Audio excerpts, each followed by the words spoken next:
शील प्रभुपाद की जाय, गुरु गौरांग की जाय। कल के सत्र में हमने सुना था कुरैश का वैराग्य। इतना सारा धन वैभव उनके पास में था, हर प्रकार से हर एक व्यक्ति की वह मदद करते थे। लेकिन ऐसा विचार मन में आना कि अपनी पत्नी को साथ में लेकर सब वैभव का त्याग करके गुरु को पूर्ण शरणागत होकर उनकी सेवा करना, ये भाव जब कुरैश में आया तो उन्होंने धन संपदा वैभव सब कुछ त्याग दिया और अपनी पत्नी को साथ में लेकर वह श्रीरंगम की ओर चल पड़े, जहां पर उनके गुरु महाराज रामानुजाचार्य रहते थे। रास्ते में जंगल पड़ा।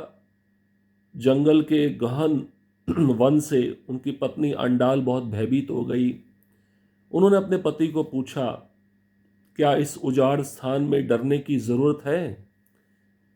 तो उनके पति कुरैश कहते हैं, अगर किसी के पास कोई धन या संपत्ति है तभी डरने की जरूरत है, अगर किसी के पास कोई धन या संपत्ति नहीं है तो उसको डरने की कोई बात नहीं है।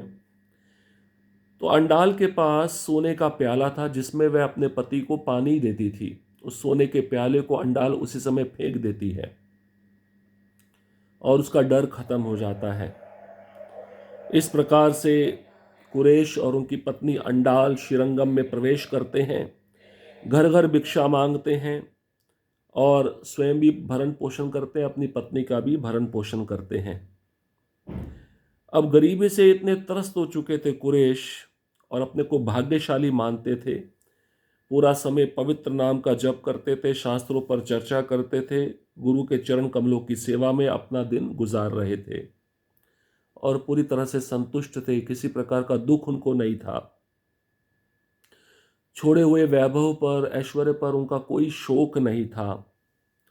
इसी दौरान उन्होंने 2 पुस्तकें भी लिखी, सहस्त्र गीति पर टिप्पणी और कुरैश विजय। अब कुरैश की भक्ति की पवित्रता ऐसी थी कि एक बार बहुत जोर से वर्षा हो रही थी। वर्षा के साथ साथ तूफान भी आया था। कुरैश उस दिन बाहर जाकर भिक्षा नहीं मांग सके। उनकी पत्नी को बड़ा दुख हुआ। उनकी पत्नी ने रंगनाथ भगवान से प्रार्थना की कि आप कुछ खाने के लिए भेजिए। तो रंगनाथ भगवान पुजारी को एक थाल भरकर सुंदर व्यंजनों का प्रसाद कुरैश के लिए भिजवाते हैं। उनकी पत्नी अंडाल अपने पति कुरैश को कहती है कि ये थाल आया है प्रसाद का, आप इसको ग्रहण कीजिए। कुरैश जब थाल में इतने सारे सुंदर व्यंजन देखते तो वे समझ जाते हैं कि उनकी पत्नी अंडाल ने भगवान रंगनाथ से प्रार्थना की है और प्रार्थना करने पर ही भगवान ने ये महाप्रसाद का थाली उनके समक्ष भेजा है। तो कुरैश अपनी पत्नी अंडाल को कहते हैं, हमें भगवान की सेवा करनी है, भगवान को अपना सेवक नहीं बनाना है। तुम ये गलत कार्य कर रही हो, आज के बाद ऐसा कभी भी मत करना। कुरैश ने उस महाप्रसाद की थाल में से एक कण लिया और बाकी शेष महाप्रसाद अपनी पत्नी अंडाल को दे दिया। अब कुरैश के पुत्र का जन्म, इतने सुंदर माता पिता, भक्ति से संपन्न, सब सद्गुणों से संपन्न, अगर ऐसे पति पत्नी का कोई संतान होगा तो कितना दिव्य होगा। करीब 1 साल बाद अंडाल ने जुड़वा पुत्र को जन्म दिया। यह सुनकर यतिराज प्रसन्न हुए और उन्होंने गोविंद को जात कर्म या जन्म महोत्सव मनाने के लिए भेजा। समारोह पूरा होने के बाद गोविंद ने दोनों बच्चों के कानों में 2 मंत्र फुसफुसाते हुए कहा, श्रीमान नारायण चरणों शरणम प्रपद्ये।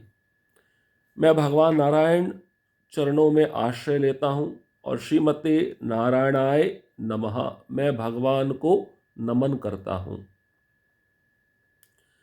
तो अंडाल ने 1 साल के बाद 2 जुड़वा पुत्र को जन्म दिया और जब यतिराज रामानुजाचार्य के पास ये सूचना पहुंची तो वे बहुत प्रसन्न हुए। उन्होंने गोविंद को भेजा, जाकर दोनों बच्चों का जात कर्म संस्कार करिए, जन्म महोत्सव मनाइए। जब समारोह पूरा हो गया, गोविंद ने दोनों बच्चों के कानों में 2 मंत्र फुसफुसाए। एक मंत्र था श्रीमान नारायण चरणों शरणम प्रपद्ये, मैं भगवान नारायण के चरण कमलों का आश्रय लेता हूँ। और दूसरा मंत्र था श्रीमते नारायणाय नमः, मैं भगवान नारायण को नमन करता हूँ। बच्चों के लिए उपहार के रूप में रामानुज ने स्वर्ण के भगवान विष्णु के 5 शस्त्र शंख चक्र गदा तलवार और धनुष बनाया था, ताकि उन्हें पहनकर बच्चों को भूत और बुरी आत्माओं से बचाया जा सके। 6 महीने के बाद यतिराज ने कुरैश के जुड़वा पुत्रों और गोविंद के छोटे भाई के बेटे का नामकरण संस्कार किया, जिसमें उन्होंने कुरैश के जुड़वा पुत्रों का नाम पराशर और व्यास रखा और गोविंद के छोटे भाई के पुत्र का नाम परकुंश पूर्ण रखा। अब बच्चों के लिए उपहार के रूप में रामानुजाचार्य सोने के भगवान विष्णु के 5 शस्त्र शंख चक्र गदा तलवार और धनुष बनाए थे। भगवान के जो 5 अस्त्र हैं, सोने के रूप में रामानुजाचार्य ने उपहार देने के लिए उन बच्चों के लिए बनाया था, ताकि बच्चे सोने के ये सब आभूषण धारण करके पहनकर भूत प्रेत बुरी आत्माओं से बच सकें। 6 महीने के बाद रामानुजाचार्य कुरैश के जुड़वा पुत्र और गोविंद के छोटे भाई का बेटे का नामकरण संस्कार करते हैं। तो नाम पड़ा कुरैश के जुड़वा पुत्रों का पराशर और व्यास, और गोविंद के छोटे भाई के पुत्र जो जन्म लिए थे उनका नाम पड़ा परकुंश पूर्ण। जब रामानुज यामुनाचार्य के समक्ष खड़े हुए थे तो उन्होंने 3 प्रतिज्ञाएं की थी। वेदांत सूत्रों पर एक वैष्णव भाष्य लिखना, पूरे संसार में भक्ति सेवा के दर्शन का प्रचार करना और विष्णु पुराण के वक्ता पराशर के सम्मान में एक शिष्य का नाम पराशर रखना। अब ये तीनों प्रतिज्ञा पूरी हुई। तो हमने पहले सुना था यामुनाचार्य के समक्ष रामानुजाचार्य 3 प्रतिज्ञा लिए थे। सबसे पहला श्री भाष्य लिखना, उन्होंने ये भाष्य लिख दिया था। पूरे संसार में भक्ति सेवा का प्रचार करना वो कर ही रहे थे। और तीसरा विष्णु पुराण के जो वक्ता है पराशर मुनि, उनके सम्मान में अपने एक शिष्य का नाम पराशर रखना। अब उन्होंने ये कार्य भी कर दिया, क्योंकि रामानुजाचार्य के शिष्य कुरैश और कुरैश के जो 2 जुड़वा पुत्र हुए उसमें से एक पुत्र का नाम पराशर और दूसरे का नाम व्यास रखा गया। तो तीनों संकल्प रामानुजाचार्य पूर्ण कर दिए जो उन्होंने यामुनाचार्य के समक्ष लिए थे। पराशर और पंडित। बालक पराशर ने बाल्यकाल से ही अपनी प्रतिभा और असाधारण चरित्र का प्रमाण दिया था। जब वह केवल 5 वर्ष के थे, सर्वज्ञ भट्ट के नाम एक प्रसिद्ध पंडित कुरैश के घर के मार्ग से गुजरे। उनके साथ कई शिष्य थे जो ढोल बजा रहे थे और महान विद्वान की महिमा का प्रचार कर रहे थे। अब कुरैश के जो पुत्र हैं पराशर, उनके विषय में बताया जा रहा है कितने प्रतिभाशाली थे। तो ये बालक पराशर बचपन से ही, बाल्यकाल से ही अपनी प्रतिभा और असाधारण चरित्र का प्रमाण दे दिया था कि ये कोई साधारण बालक नहीं है। 5 वर्ष की आयु में ये बालक सर्वज्ञ भट्ट नाम का प्रसिद्ध पंडित जो कुरैश के घर के मार्ग से गुजरते थे, उनके साथ उनके कई शिष्य थे जो ढोल बजा रहे थे और अपने गुरु महान विद्वान की महिमा का प्रचार कर रहे थे, जिसका नाम सर्वज्ञ भट्ट था। और पराशर उस समय 5 वर्ष के थे। क्या हुआ, शिष्यों में से एक ने घोषणा की, यहाँ बेजोड़ पंडित सर्वज्ञ भट्ट है। जो लोग उनके शिष्य बनना चाहते हैं वे बिना देर किए उनके चरणों में आ सकते हैं। यह सुनते ही बालक पराशर पंडित के पास गया और जाते हुए मुट्ठी भर धूल झाड़ रहा था। उस महान विद्वान के सामने खड़े होकर बालक ने साहसपूर्वक उसे संबोधित किया, देखता हूं कि क्या आप बता सकते हैं कि मेरे हाथ में धूल के कितने कण हैं? यदि आप वास्तव में सर्वज्ञ हैं तो आपको सब कुछ पता होना चाहिए। अब सर्वज्ञ भट्ट का जो बारात चल रही थी, उनके शिष्य जो उनका प्रचार कर रहे थे, ढोल नगाड़े बजा रहे थे कि हमारे गुरु कितने महान हैं, विद्वान हैं, उन शिष्यों में से एक शिष्य घोषणा करता है, यहाँ बेजोड़ पंडित सर्वज्ञ भट्ट हैं जो हमारे गुरु महाराज हैं, जो लोग उनके शिष्य बनना चाहते हैं बिना देर किए उनके चरणों में आ जाएं। अब ये बालक जो 5 वर्ष का था, जिसका नाम पराशर था, जो कुरेश के पुत्र थे, उन्होंने भी ये बात सुनी। सुनते ही ये बालक पराशर उस सर्वज्ञ भट्ट पंडित के पास गए और जाते हुए एक मुट्ठी भर धूल भर लिए और उस महान विद्वान सर्वज्ञ भट्ट के सामने जाकर पराशर जो 5 वर्ष के बालक थे, उन्होंने उनको साहसपूर्वक संबोधन किया। आप सर्वज्ञ हो ना? सर्वज्ञ का अर्थ है जो सब कुछ जानता है। तो आप अब ये बताओ कि मेरे हाथ में जो धूल है उसमें कितने कण हैं? वास्तव में अगर आप सर्वज्ञ हो तो आपको सब कुछ पता होना चाहिए। ये भी पता होना चाहिए कि मैंने जो मुट्ठी भर धूल उठाया है, उस धूल में कितने कण हैं, ये बताओ। पराशर का प्रश्न सुनकर पंडित को बहुत आश्चर्य हुआ। पंडित कौन? सर्वज्ञ भट्ट।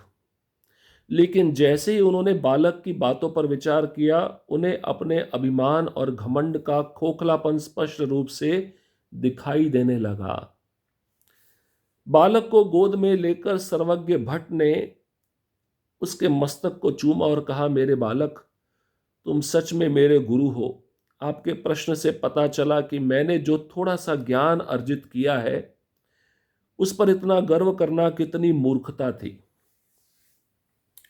अब पराशर जो 5 वर्ष के बालक हैं, कुरेश के पुत्र हैं, उसकी बात को जब सर्वज्ञ भट्ट सुने, उसके प्रश्न को जब सर्वज्ञ भट्ट सुने तो आश्चर्य में पड़ गए। ये बच्चा बात तो सही कह रहा है, धूल के कण तो कोई गिन नहीं सकता, मुट्ठी में कितने धूल के कण आते हैं। लेकिन जैसे ही सर्वज्ञ भट्ट ने उस बालक के बातों पर विचार किया, तो उस सर्वज्ञ भट्ट को जो अपना अभिमान और घमंड था, उसका खोखलापन स्पष्ट दिखाई देने लगा। उनको एहसास हो गया है, छोटे से 5 वर्ष के बालक ने मुझे हरा दिया है।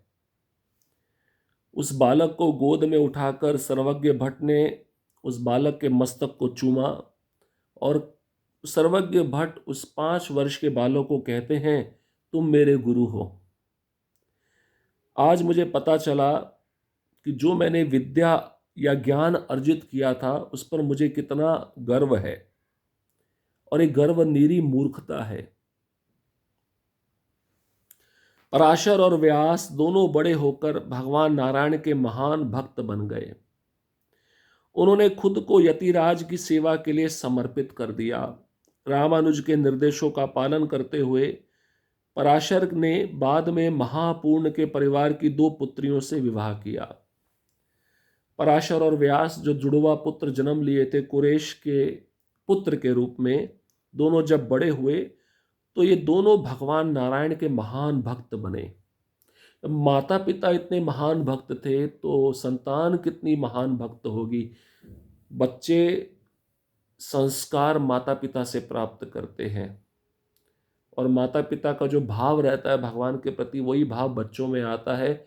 माता पिता को कभी कभार अपने बच्चों में वह संस्कार डालने पड़ते हैं, लेकिन यहाँ पे संस्कार उन दोनों माता पिता ने डाले नहीं थे, स्वतः ही ये संस्कार उन दोनों बच्चों में आए थे। बड़े होकर ये दोनों बच्चे भगवान नारायण के महान भक्त बन गए और पूरी तरह से यतिराज रामानुजाचार्य की सेवा में अपने को समर्पित कर दिया। जानते थे गुरु की सेवा सबसे महत्वपूर्ण है। माता पिता की सेवा नहीं करते थे, गुरु की सेवा करते थे दोनों बच्चे। रामानुजाचार्य ने जो भी निर्देश इन दोनों बालकों को दिया, ये दोनों बालक उस निर्देश का समर्पित होकर पालन करते थे। बाद में जो पराशर थे, महापूर्ण के परिवार की 2 पुत्रियों से उन्होंने विवाह कर लिया। तो इस प्रकार से ये बालक बड़े अद्भुत थे, महान थे, एक महान कुल में जन्म लिए थे, वैष्णव कुल में प्रकट हुए थे, रामानुजाचार्य की इच्छा को भी पूर्ण किए थे, किस प्रकार से उन्होंने सर्वज्ञ भट्ट को हराया, जो अपने को बड़ा महान विद्वान पंडित समझता था। छोटे सा प्रश्न का उत्तर वह दे नहीं पाया, तो उसने अपनी हार स्वीकार कर ली। इस प्रकार से एक अच्छे माता पिता जो भक्त हैं, गुरु को समर्पित हैं, उनकी कोई भी संतान जन्म लेती है वो भी भक्त बनती है और वो भी गुरु की सेवा में अपने को समर्पित कर देती है। अब अगले प्रसंग में हम सुनेंगे भगवान रंगनाथ की शोभा यात्रा। एक सुंदर प्रसंग आने वाला है। रामानुजाचार्य भगवान रंगनाथ की शोभा यात्रा निकालते थे। उसी शोभा यात्रा में धनुर्दास नाम का एक व्यक्ति, जिसकी रामानुजाचार्य से भेंट होती है, जो वेश्या से बहुत आसक्त होता है, उसका प्रसंग हम अगले सत्र में श्रवण करेंगे। हरे कृष्ण कृष्ण कृष्ण हरे हरे, हरे राम राम राम हरे हरे। श्रील प्रभुपाद की जय, गुरु गौरांग की जय।